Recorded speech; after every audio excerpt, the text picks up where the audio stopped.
So even in your mind, your thoughts, your emotions, your compulsions as to what you don't like, whom you love, whom you don't love, this is all by memory, isn't it? It's already past. Yesterday you loved somebody, with that memory you're living today. Yesterday you disliked somebody, with that memory you're living today. So you're trying to live that which is over.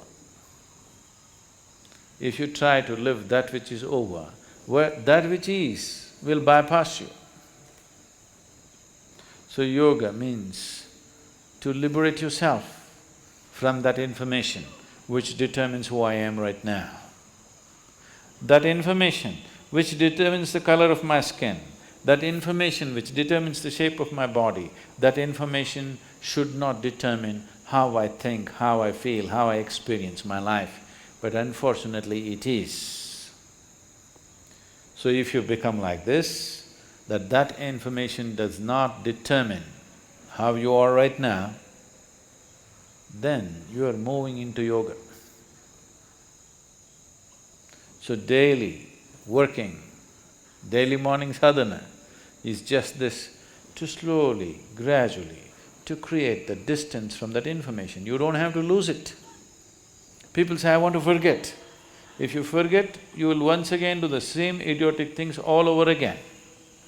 Never ever forget.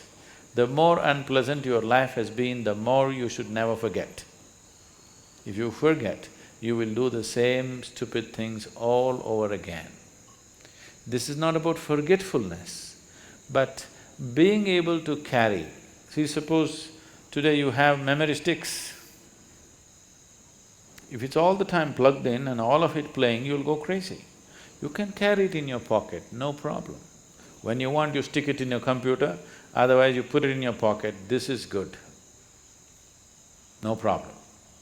Memory is still there, but not compulsively working through you. When you want, consciously you can activate it, otherwise it lies there.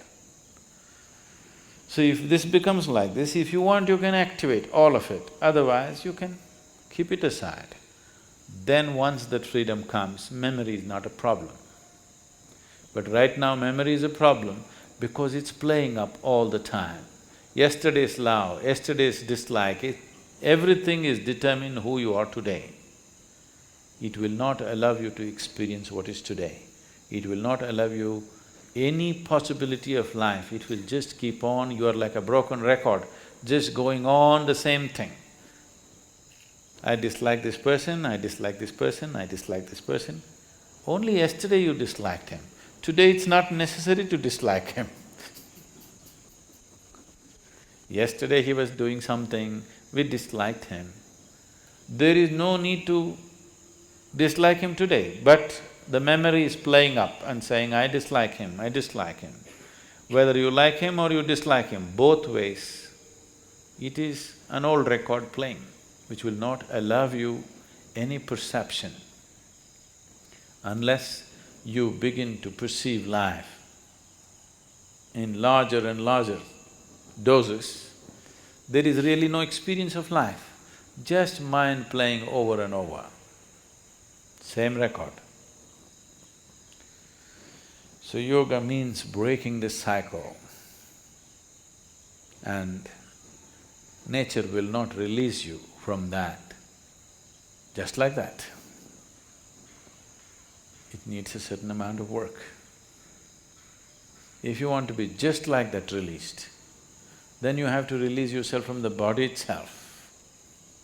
Staying in the body, which is the way it is only because of its memory, and not being a part of that memory.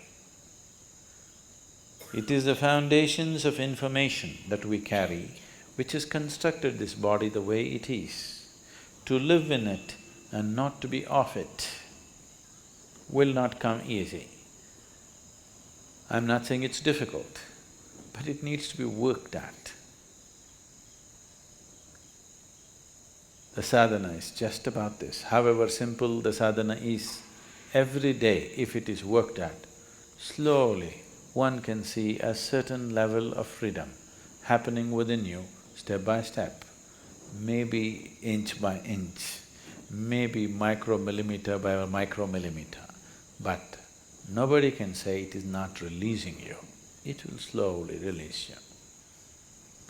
If you want to go rapidly, a lot more to do. You don't mind going slowly, something to do. So tomorrow morning sadhana.